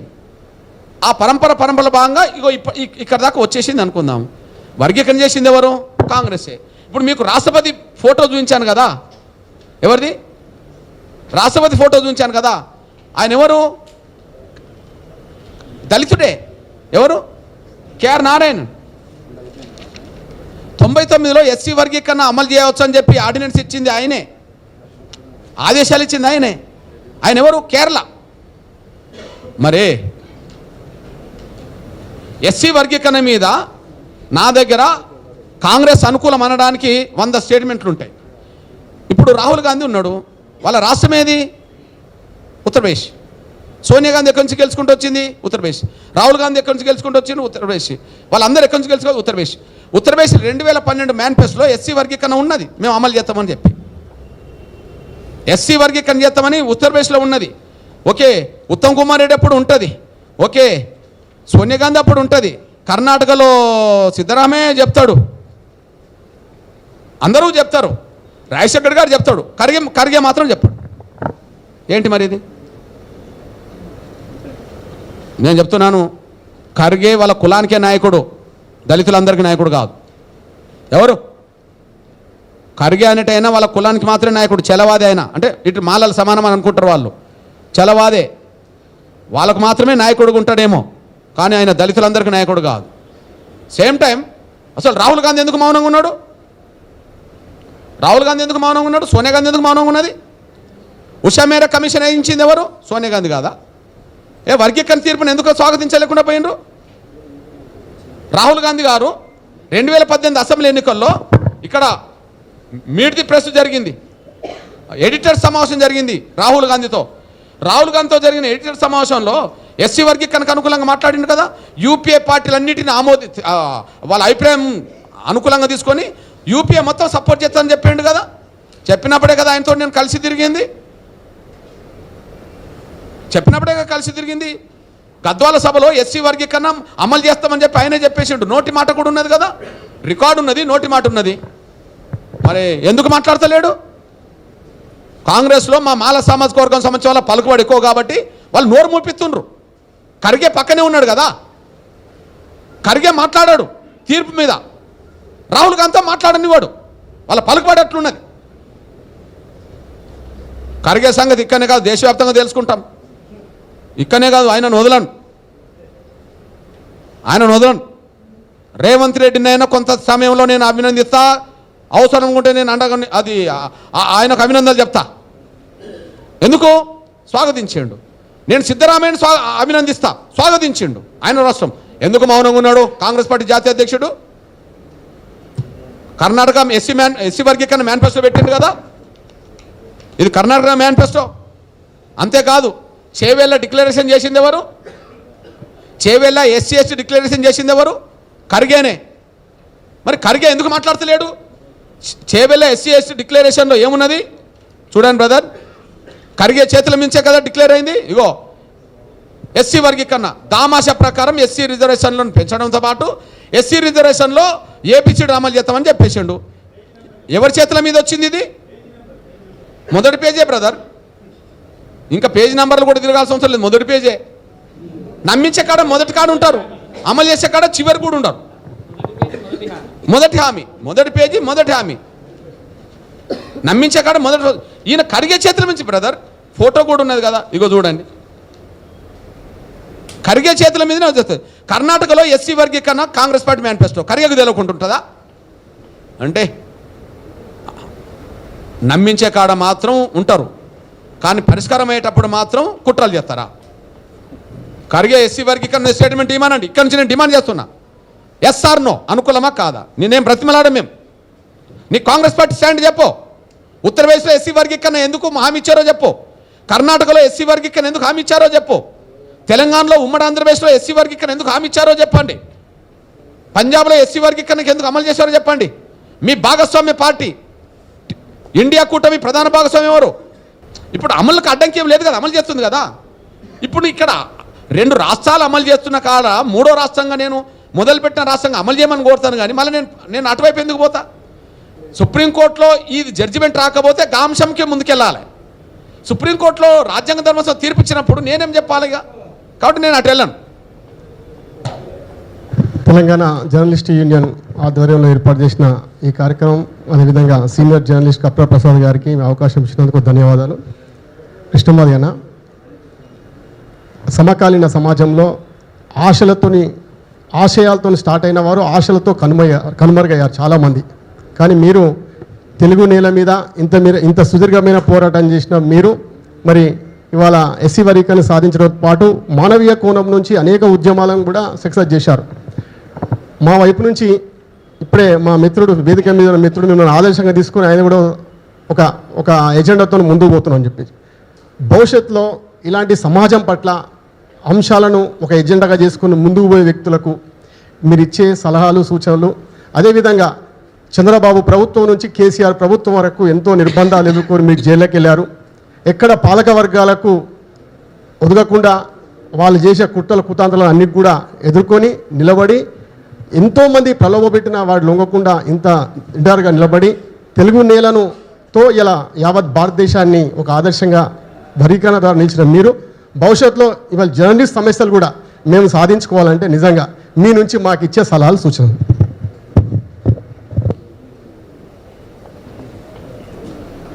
ఇప్పుడు ప్రధానంగా తెలంగాణ రాష్ట్ర ఏర్పాటు ఉద్యమంలో జర్నలిస్టుల పాత్ర చాలా అద్వితీయమైన పాత్ర, చాలా గొప్ప పాత్ర. ఆ విషయాన్ని కేసీఆర్ గారు పదే పదే దాన్ని మాట్లాడిండు, మేనిఫెస్టోలో కూడా పెట్టేసిండు. కానీ తర్వాత జర్నలిస్టులకు సంబంధించిన యూనియన్ ప్రధాన నాయకత్వం ఏదైతే ఉన్నదో ఆ అంశాలను పరిష్కరించే దశగా ఒత్తిడి పెంచాల్సింది పోయి వాళ్ళు ఇచ్చే కేసీఆర్ ఇచ్చే అవకాశాలకు ఆయన వెళ్ళిపోవడం వల్ల దీని మీద గట్టిగా మాట్లాడే సంఘాలు కొంత వెంటనే ముందుకు రాలేకుండా పోయినాయి. ఇంకా అప్పుడు ఆయన ఏ అంశం రోడ్డు మీద తీసుకొచ్చినా కూడా ఆ రోడ్డు మీద తీసుకొచ్చిన వాళ్ళందరినీ ఏదో రకంగా ఇబ్బందులు పెట్టి నిర్బంధం పెట్టి అధ్యక్షున్న రోజుల్లో కొద్దిగా వెనుక అడిగేసిన పరిస్థితి అన్ని సంఘాల్లాగానే జర్నలిస్ట్ యూనియన్లో కూడా అది కొంత స్తబ్దత కనిపించింది. ఆ స్తబ్దత కనిపించినప్పుడు నా దృష్టికి వచ్చిన అంశాలు కూడా నేను ఎజెండా చేసి మాట్లాడుతున్న దశలో నేను ముందే చెప్పినట్టుగా నేను 2-3 సమావేశాలు జర్నలిస్ట్ పెట్టేటప్పటికి ప్రభుత్వం అలర్ట్ అయిందో లేదో కానీ జర్నలిస్ట్ యూనియన్లే అలర్ట్ అయ్యేది బాగా. మరి ఇదంతా ఎడిపోతుందిరా నాయన అని చెప్పి. ఏదేమైనా భవిష్యత్తులో జర్నలిస్టుల సమస్యల మీద, న్యాయబద్ధమైన సమస్యల మీద పోరాటం చేయడానికి రాజు లేకుండా సంఘాలు ముందుకు రావాలి. పోరాటం చేసే ప్రతి సంఘానికి ఎంఆర్పీఎస్ అండ ఉంటుంది. రాజీ పడే వాళ్ళకు ఉండాల్సిన అవసరం లేదు, ఎందుకంటే వాళ్ళు రాజీ బ్యాచే కాబట్టి కదా. పదవుల కోసం పాకులాడేటోళ్ళకు మనం వాళ్ళకు విలువనివ్వాల్సిన అవసరం లేదు, ఎందుకంటే వాళ్ళు పదవుల కోసం ఉంటారు కాబట్టి. కానీ పోరాటం చేయాలనుకున్న ప్రతి ఒక్కరికి ఎంఆర్పీఎస్ మాత్రం తోడుగా ఉంటుంది. ఇక నేను మళ్ళీ చెప్తున్నా, మొన్నటి 1వ తారీఖు నాడు వచ్చిన విజయంలో గౌరవ చంద్రచూడ్ గారి ఆధ్వర్యంలో చేసిన తీర్పులో చంద్రచూడ్ గారితో పాటు ఒక దళిత జడ్జి గవాయి గారితో పాటు మొత్తం 6 జడ్జీలు న్యాయాన్ని నిలబెట్టిండ్రు, పేదల పక్షాన్ని నిలబడ్డారు. వాళ్ళకు ముందు నేను ధన్యవాదాలు. 2004లో మేము సుప్రీంకోర్టులో ఓడిపోవడానికి 2024లో గెలవడానికి ఒకటే తేడా. 2004లో యూపీఏ గవర్నమెంటు సుప్రీంకోర్టుకు వర్గీకరణకు అనుకూలంగా అఫిడవిట్ ఇవ్వలేదు. 2024లో గౌరవ నరేంద్ర మోడీ గారి ప్రభుత్వం నిర్ణయం తీసుకొని కేంద్ర న్యాయశాఖ ద్వారా అటార్నీ జనరల్ని, సోలిసిటర్ జనరల్ పంపించి ఎస్సీ వర్గీకరణ జరగాలని చెప్పి అక్కడ అఫిడవిట్ దాఖలు చేసి 3 రోజుల పాటు వాదించడం జరిగింది. 2004లో మేము నష్టపోవడానికి కారణం యూపీఏ గవర్నమెంట్ మాకు అండదండలు అందించకపోవడం సుప్రీంకోర్టులో. 2024లో మేము విజయం సాధించిన కారణం గౌరవ మోడీ గారి ప్రభుత్వం మాకు అండగా ఉండడం వల్లనే వచ్చింది. మొదటిది న్యాయం పరంగా తీర్పు చెప్పిన చంద్రచూడ్ గారి ఆధ్వర్యంలో జడ్జీలందరికీ నేను నమస్కరిస్తున్నా, ధన్యవాదాలు చెప్తున్నా. ఈ తీర్పు రావడానికి కేంద్రం ఖచ్చితంగా గౌరవ నరేంద్ర మోడీ గారు, అమిత్ షా గారు, కిషన్ రెడ్డి గారు వీళ్ళందరూ కూడా వాళ్ళ భాగస్వామ్యం, వాళ్ళ పాత్ర పోషించారు. వాళ్ళకు కూడా నేను రుణపడి ఉన్నా. ధన్యవాదాలు.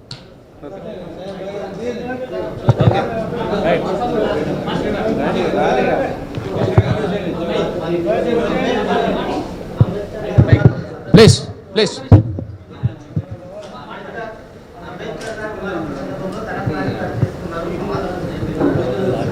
ప్లీజ్ నానా తమ్ముడు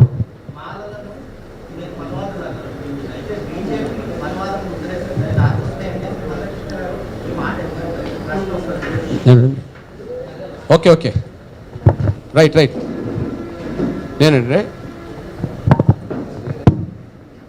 నేను ఏ మాట అంటానో ఆ మాట కాడ నేను రాజీపడ కట్టుబడి ఉంటా. మాలల్లో ఎదిగిన మేధావులందరూ మనవాదులే. నంబర్ 1 కట్టుబడి ఉంటా. ఎవరో రమ్మని మనవాదులు కాదని చెప్పి వర్గీకరణ వ్యతిరేకించిన వాళ్ళు మనవాదులు అంటున్నా. నేను వర్గీకరణ సమర్థించకుండా నాటకాలు ఆడేటోళ్ళు మనవాదులు అంటున్నా. రాజకీయ నాయకులు కూడా అంటున్నా నేను. కానీ సామాన్య నా మాల ప్రజలు అనలే. 1-2% నాకు అండగున్న తమ్ములను నేను అభినందించా. ఒక రమేష్ను, ఒక లోక్నాథ్ను, ఒక ధర్మరాజును నేను అభినందించా. 99% మేధావులకు ఎదిగిన వాళ్ళందరూ మనవాదులే. ఇకపోతే మీరు బీజేపీ గురించి మాట్లాడుతున్నారు.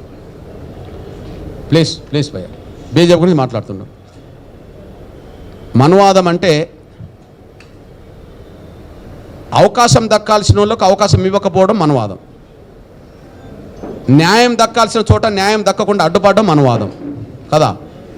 ఇప్పుడు అది బీజేపీలో లేదు కానీ మా మాలల్లో ఉన్నది. ఇక నేను చెప్తున్నా బట్ ఎట్లనో చెప్తా, అది కూడా చెప్తా. మహిళలకు అవకాశాలు రాలే. అంబేద్కర్ కాలంలో మహిళా బిల్లు అంటే హిందూ కోడ్ బిల్లు ప్రవేశపెడుతున్నప్పుడు నెహ్రూ ఉన్నాడు. మొన్నటి వరకు మన్మోహన్ సింగ్ ప్రభుత్వం ఉన్నది. మరి మహిళా బిల్లును ఆమోదించలేదు కదా వాళ్ళు. మరి గౌరవ నరేంద్ర మోడీ గారే ఆమోదించిండు కదా సవాల్ ఎదుర్కొని. మరి మనువాదం అంటే మహిళల్ని అణచేసిందే మనువాదం అవుతే మరి మహిళలకు స్వేచ్ఛనివ్వకుండా హక్కులు ఇవ్వకుండా ఉన్నది కాంగ్రెసే కదా. మరి మహిళలకు వాళ్ళ ప్రాతినిధ్యం ఇవ్వడానికి రంగం సిద్ధం చేసి కొన్ని విషయాలను ముందుకు తీసుకొచ్చి మరి బిల్లు పెట్టింది ఆయనే కదా. ఓకే, మనవాదం అని ఎట్లా అంటాం? మానవతావాదం. నాకు తెలిసి నరేంద్ర మోడీ గారిలో మనవాదం కంటే కొంత మానవతావాదం ఎక్కువ ఉన్నది. సాక్ష్యం చెప్తున్నా నేను, ఎగ్జాంపుల్ చెప్తాను నేను. ఇప్పుడు మనవాదం అంటే ఇప్పుడు మనవాదానికి ప్రతీకగా బ్రాహ్మణిజాన్ని చూస్తారు కొంతమంది అనుకుందాం. బ్రాహ్మణిజానికి ఒకనాడు ప్రతినిధులుగా బ్రాహ్మణులు చూస్తాం. ఇప్పుడు బ్రాహ్మణిజానికి ప్రతినిధం మనవాదానికి ప్రతినిధి బ్రాహ్మణులను చూడొద్దు. చివరికి మా మాలల వరకు కూడా వచ్చింది అది. ఓకే, ఇప్పుడు నేను విజ్ఞప్తి చేస్తున్నా. ఇప్పుడు కాంగ్రెస్ నరేంద్ర మోడీ గారు ప్రభుత్వం 10 ఏళ్ళు రాకముందు, ఈ 10 ఏళ్ళ కంటే ముందు 10 ఏళ్ళు పరిపాలించింది ఎవరు? కాంగ్రెస్. ఎవరు ప్రధానమంత్రి? మన్మోహన్ సింగ్ గారు. మరి ఈ దేశంలో దళితుల్ని అట్టడుగు స్థానం తీసుకెళ్ళింది ఎవరు? కుల వ్యవస్థ అనుకుందాం. అట్టడుగున్నవాడిని పైకి తీసుకురావాలని అనుకున్నది ఎవరు అంటే ఒక 10 ఏళ్ళ ఎగ్జాంపుల్ చెప్తాను నేను. మన్మోహన్ సింగ్ గారు ప్రభుత్వం అంటే కాంగ్రెస్ ప్రభుత్వం, యూపీఏ చైర్పర్సన్ అంటే సోనియా గాంధీ నడిపింది. మరి రెండు సందర్భాల్లో రాష్ట్రపతులు చేసే అవకాశం వచ్చినప్పుడు ఎవరిని చేసింది? ప్రణబ్ ముఖర్జీని బ్రాహ్మణయ్యనే చేసింది, లేదా ప్రతిభా పాటిల్ని బ్రాహ్మణయ్యని చేసింది. ఓకే, మనువాదానికి ప్రతీక బ్రాహ్మణిజం అవుతే బ్రాహ్మణులకు ప్రతీక బ్రాహ్మణులనే ఒకనాడు అనేవాళ్ళు. ఇప్పుడు నేను అంటలేను కానీ, ఇప్పుడు మా మాలల దగ్గరకు వచ్చిందని అంటున్నాను కానీ, మరి నరేంద్ర మోడీ గారు 10 ఏళ్ళు అధికారంలో ఉన్నాడు కదా, 2 సార్లు ఆయనకు అవకాశం వచ్చింది కదా రాష్ట్రపతులు చేసే అవకాశం. ఒకనాడు మా దళితుడైన మా రామ్నాథ్ కోవింద్ని తీసుకొచ్చి రాష్ట్రపతి పదవి ఇచ్చిండు. ఇప్పుడు మా ఆదివాసీ బిడ్డ అయిన ద్రౌపది ముర్ముని తీసుకొచ్చి రాష్ట్రపతిని చేసిండు. అరే, దూరం పెట్టిన వాళ్ళు మనవాదులు అవుతారు కానీ పైకి తీసుకొచ్చిన వాళ్ళు మనవాదులు ఎట్లా అవుతారు బ్రదర్? మమ్మల్ని ఇప్పుడు మా వర్గీకరణ సమస్య పరిష్కరించింది ఎవరు? కేంద్రం కదా. న్యాయ వ్యవస్థ ద్వారా పరిష్కరించే మార్గం కేంద్రం ద్వారా. అట్టడుగున పడి ఉన్నది ఎవరు? తెలుగు సమాజంలో మేమే కదా. మరి మాకు న్యాయం చేసింది ఎవరు? న్యాయం చేయింది ఎవరు? వాళ్ళు కదా. రాష్ట్రపతులను చేసింది సీరియల్గా 2 సార్లు ఎస్ఎస్ని చేసింది ఎవరు? నరేంద్ర మోడీ గారు కదా. చేయింది ఎవరు? కాంగ్రెస్ కదా. ఓకే, మహిళలకు బిల్లు ప్రవేశపెట్టి రేపు 2028లో 29లోనో ఎన్నికలు జరిగితే చట్టసభలో 33% రిజర్వేషన్ పొందే అవకాశం కల్పించింది ఎవరు? నరేంద్ర మోడీ గారు కదా. ఓకే, ఆయన ముస్లింలందరికీ వ్యతిరేకం అవుతే మరి త్రిపుల్ తలాక్ చట్టాన్ని రద్దు చేసి పేద ముస్లిం మహిళలకు ఓదార్చింది ఎవరు? సాయం చేసింది ఎవరు? ఆయనే కదా. మనువాదం అనేది బీజేపీలో చూడకుండా మానవ హక్కులను నిరాకరించే వాళ్ళు ఎవరైనా కావాలలో చూద్దాం. ఇప్పుడు మా హక్కులను వ్యతిరేకించేది మాలలే కాబట్టి, మాలలో మేధావులే కాబట్టి, మాల రాజు నేను వాళ్ళను మనవాదులు అంటున్నా. అలా ఇక్కడ ఈ 30 ఏళ్ళ ఎస్సీ రిజర్వేషన్ వర్గీకరణ పోరాటంలో అన్ని రాజకీయ పార్టీలు, అన్ని సంఘాలు, అన్ని రకాల వర్గాల మద్దతు ఉందని అంటారు. ఇదే దళిత భోజనాల కోసము ఏర్పడ్డ రాజకీయ పార్టీలు కొన్ని ఉన్నాయి. ఇవాళ బీఎస్పీ కానీ మిగతా యాతవాలే కానీ వీళ్ళు రామ్విలాస్ పాస్వాన్ పార్టీ కానీ ఎందుకు వాళ్ళు వ్యతిరేకిస్తారు? వాళ్ళు దళితుల కోసం, వాళ్ళు దళితుల కోసమే, దళిత భోజనాల కోసమే పార్టీ పెట్టామనుకున్నారు. మిగతా రాజకీయ పార్టీలు అన్ని అంగీకరిస్తున్నాయి. ఈ 3 పార్టీలు ఎందుకు వ్యతిరేకిస్తున్నాయి? రైట్. ఇప్పుడు రిజర్వేషన్ ఫలాలు ఏ రాష్ట్రంలో ఏ కులం కొల్లగొట్టిందో ఆ కులం నుంచి వాళ్ళే కొంత రాజకీయ పార్టీ ఏర్పాటు చేసుకునే శక్తివంతులుగా ఎదిగారు. దేశంలో దళిత వర్గాల్లో రిజర్వేషన్ల ఫలాలు పొంది ఏ కులం బాగుపడ్డదో ఆ కులం నుంచే రాజకీయ పార్టీలు వచ్చినాయి అనుకుందాం. ఎగ్జాంపుల్, మహారాష్ట్రలో మహార్లే రిజర్వేషన్ ఫలాలు ఏకపక్షంగా పొందుతున్నారు. మహార్ల ప్రతినిధి అయిన అంబేద్కర్ రిజర్వేషన్ల కోసం పోరాటం చేసిన మాట ఎంత వాస్తవమో ఆర్పిఐని ఏర్పాటు చేసింది అంతే వాస్తవం. ఇప్పుడు ఆర్పిఐ నుంచి వచ్చిన రామదాస్ అథవాలే వర్గీకరణ వ్యతిరేకిస్తున్నాడు. ఎందుకు? ఇక్కడ మాలలు ఎందుకు వ్యతిరేకిస్తుండ్రు? ఎక్కువ లబ్ధిదారులు వాళ్ళే కాబట్టి వర్గీకరణ జరగద్దు అంటుండ్రు. మరి మహార్లు ఎవరు? అక్కడ లబ్ధిదారులు వాళ్ళే. ఇప్పుడు రామదాస్ అథవాలే ఎవరి ప్రతినిధి? దళితులందరి ప్రతినిధా? కాదు, మహార్ల ప్రతినిధి. కాబట్టి రిజర్వేషన్ ఫలాలు ఏకపక్షం పొందుతున్న వాళ్ళ ప్రతినిధి కాబట్టి వ్యతిరేకిస్తాడు. మాయావతి ఎవరు? అక్కడ చెమార్లు. మరి ఉత్తరప్రదేశ్లో రిజర్వేషన్ ఫలాలు ఎక్కువ పొందుతున్నది ఎవరు? ఇక్కడ మాలలాగా ఉత్తరప్రదేశ్లో చెమార్లు కాబట్టి చెమార్ల ప్రతినిధిగా వర్గీకరణ వ్యతిరేకిస్తుంది ఆమె. వాళ్ళ చేతిలో బీఎస్పీ ఉండవచ్చు. ఇప్పుడు బీహార్కి వద్దాం. బీహార్లో చెమార్లు ఉన్నారు, పాస్వాన్లు ఉన్నారు. ఇప్పుడు ఉత్తరప్రదేశ్ చెమార్లు వర్గీకరణ వ్యతిరేకిస్తున్నారు కానీ బీహార్ చెమార్లు వర్గీకరణ స్వాగతిస్తున్నారు. ఎందుకు? బీహార్లో చెమార్ల కంటే పాస్వాన్లు అడ్వాన్స్ అయిపోయినరు. ఇప్పుడు పాస్వాన్ల చేతిలో ఏ పార్టీ ఉన్నది?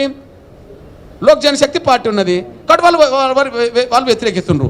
అంటే ఆంధ్రప్రదేశ్లోనే మాలలు ఎందుకు వ్యతిరేకిస్తున్నాయా? రిజర్వేషన్లో ఎక్కువ పొందుతున్నారు కాబట్టి వాళ్ళు వర్గీకరణ జరగద్దు అంటారు. మరి కర్ణాటకలో మల్లికార్జున ఖర్గే ఎందుకు వర్గీకరణకు అనుకూలంగా మాట్లాడతలేడాయా? చెలవాదులు రిజర్వేషన్ ఫలాలు ఎక్కువ పొందుతున్నారు కాబట్టి వాళ్ళు మాట్లాడుతున్నారు. తమిళనాడులో పరయారులు ఉంటారు, రిజర్వేషన్ ఫలాలు ఎక్కువ పొందుతున్నారు కాబట్టి పరయారులు వర్గీకరణ వ్యతిరేకిస్తుంటారు. ఉత్తరప్రదేశ్లో చెమార్లు వర్గీకరణను ఎందుకు వ్యతిరేకిస్తారు? లబ్ధిదారులు కాబట్టి. ఉత్తరప్రదేశ్లో చెమార్లు వ్యతిరేకిస్తారు, బీహార్లో చెమార్లు సమర్థిస్తారు. ఎందుకు సమర్థిస్తారు? వాళ్ళు అన్యాయం గురైనరు కాబట్టి. బీహార్లో పాస్వాన్లు రిజర్వేషన్ ఫలాలు పొందుతున్నారు కాబట్టి వాళ్ళు వ్యతిరేకిస్తారు. అందువల్ల రిజర్వేషన్ ఫలాలు ఎక్కువ పొందిన కులాల నుంచి 3 పార్టీలు వచ్చినాయి. మహారాష్ట్రలో ఆర్పిఐ మహార్ల పార్టీ అది కాబట్టి వ్యతిరేకిస్తారు ఫలాలు పొందుతున్న వాళ్ళు. ఉత్తరప్రదేశ్లో బీఎస్పీ చెమార్ల పార్టీ అది, చెమార్లు వ్యతిరేకిస్తారు. ఇంకోటికి న్యాయం జరగద్దని. బీహార్లో పాస్వాన్లు రిజర్వేషన్ ఫలాలు పొందుతున్నారు ఎక్కువ కాబట్టి వాళ్ళు వ్యతిరేకిస్తారు. అంటే వాళ్ళు అంబేద్కరిస్టులు కాదని తేలిపోయింది. పాస్వాన్ కొడుకు రామదాస్ అథవాలే అంబేద్కర్ పార్టీ, బీఎస్పీ మాయావతి వీళ్ళు అంబేద్కరిస్టులు కాదు. మనువాదుల ప్రజలు దళితులు ఎవరనుంటే ఈ ముగ్గురైపు. మనువాదానికి నిజమైన ప్రజలు ఎవరంటే వీళ్ళే. ఎందుకంటే వాళ్ళు తోటి కింది వానికి అండదండలు అందిస్తూ నేటి వరకు అదే చేయుత, అదే సహకారం, అదే స్నేహం కొనసాగిస్తూ ముందుకొచ్చి మమ్మల్ని ఆహ్వానించిన తమ్ముడు అధ్యక్షులు కప్పర ప్రసాదరావు గారికి, నా సోదరులు ప్రధాన కార్యదర్శి బింగే స్వామి, రాష్ట్ర కార్యదర్శి బాబురావు, తమ్ముడు పెద్దపురం నరసింహ, అఖిల భారత ఉపాధ్యక్షులు, ఇంకా సోదరులు దశరథ, ఈ కార్యక్రమానికి ఈ ఉద్యమ ప్రస్థానాన్ని సమాజం దృష్టికి మరొకసారి నాటుకోలేదు అని అనే వాళ్ళకి మీరు ఏం చెప్తారు సమాధానం? ప్లీజ్.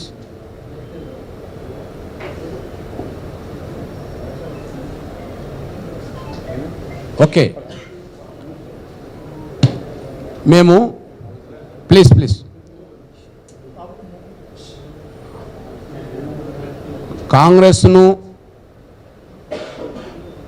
తెలంగాణలో ఉండబడే 3 స్థానాల్లో ఒక్కటి కూడా మాదిగలకి ఇవ్వబోవడము తీవ్రంగా కాంగ్రెస్ని వ్యతిరేకించాం. నంబర్ 1. మేము సమర్థించింది బీజేపీకి.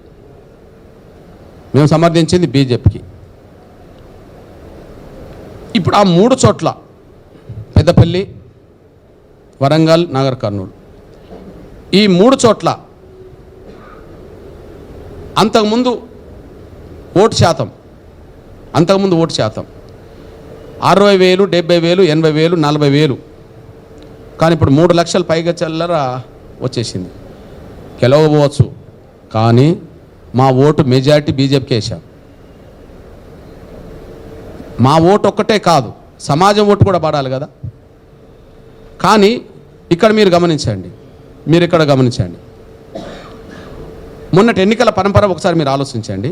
మొన్నటి ఎన్నికల పార్లమెంట్ ఎన్నికలప్పుడు బీజేపీ ఉత్తరాది రాష్ట్రాల్లో నష్టపోయింది. 1% ఓటు నుంచి ఉత్తరప్రదేశ్ లాంటి అతిపెద్ద రాష్ట్రంలో 7-8% ఓటు బ్యాంకు కోల్పోయింది. దానివల్ల నష్టపోయింది. దక్షిణాది రాష్ట్రాల్లో ఓటు బ్యాంకు పెరిగింది. దక్షిణాది రాష్ట్రాల్లో పెరిగిన ఓటు బ్యాంకు కూడా 1 నుంచి 3-4% పెరిగింది. 1% నుంచి 3-4%, 5% దాకా ఓటు పెరిగింది. అది కేరళలో కావచ్చు, తమిళనాడులో కావచ్చు, అసెంబ్లీ ఎన్నికలతో పోల్చుకుంటే కర్ణాటకలో కూడా కావచ్చు, ఆంధ్రప్రదేశ్లో కావచ్చు, ఇక్కడ కావచ్చు. కానీ తెలంగాణలో ఓటు బ్యాంక్ ఎంత పెరిగింది?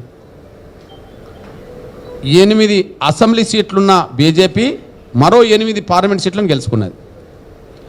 65 అసెంబ్లీ సీట్లు ఉండబడే కాంగ్రెస్ గదే 8 గెలుచుకున్నది. దాన్ని చూడాలి మీరు. తర్వాత బీజేపీకి సంబంధించిన విషయంలో అసెంబ్లీ ఎన్నికల నాటికి అంతకుముందు 7% ఉన్న ఓటు 14% తెచ్చుకున్నది. అంటే 7% పెరిగింది. కానీ 14% ఉన్న అసెంబ్లీ ఓటుకు 6 నెలలు తిరగకముందే 35% ఓటు పెంచుకున్నది. 35 అంటే 14 నుంచి 35 అంటే 21% ఓటు పెరిగింది. నేను అంటున్నా, పార్లమెంటు సీట్లు గెలవడంలోనూ వివిధ పార్లమెంట్ స్థానాల్లో 30,000, 40,000, 5,000, 50,000 ఓటు ఉన్న బీజేపీకి 3-4 లక్షల ఓటు రావడంలోనూ ఎంఆర్పీఎస్ పాత్ర అతి కీలకమైంది. గెలిచే కాడ గెలిచారు, ఓడిపోయే కాడ ఓడిపోవచ్చు, కానీ మా ఓటు షేర్ మాత్రం బీజేపీకి ఇచ్చాం. ఇది క్లియర్ అన్న. ఏం లేదన్నా, గత 30 సంవత్సరాల నుంచి కూడా మీరు పోరాడుతూనే ఉన్నారు కదా. అప్పుడు సెంట్రల్ గవర్నమెంట్లో సోనియా గాంధీ ప్రభుత్వం ఉంది, మన్మోహన్ సింగ్ గారు ఇద్దరు కలిసి ప్రభుత్వం నడిపించారు. రాష్ట్రంలో వచ్చేసరికి కాంగ్రెస్ గవర్నమెంట్ రాజశేఖర రెడ్డి గారు ఉన్నారు. అప్పుడు అమలు కానటువంటి రిజర్వేషను ఏబిసిడి వర్గం ఏదైతే ఉందో వర్గీకరణ, అప్పుడు కాంది వర్గీకరణ. ఇప్పుడు అక్కడ సెంట్రల్లో బీజేపీ ఉంది, రాష్ట్రంలో కాంగ్రెస్ ఉంది. ఇది మిమ్మల్ని ఇరకాటంలో పెట్టనీకే సెంట్రల్ గవర్నమెంట్ వాళ్ళతో ఏదైనా ప్రయత్నం చేయించారంటారా, లేకపోతే రేవంత్ రెడ్డి గారు మీకేమైనా హామీ ఇస్తారని నమ్ముతున్నారా? ఒక విషయం గమనించండి, ఎవరినో ఇరుకున పెట్టడానికి, ఎవరినో ఇంకోటి చేయడానికి కాదు. అట్లా అనుకుంటే ఇప్పుడు హర్యానాలో ఉన్న ప్రభుత్వం ఎవరిది? బీజేపీ ప్రభుత్వం.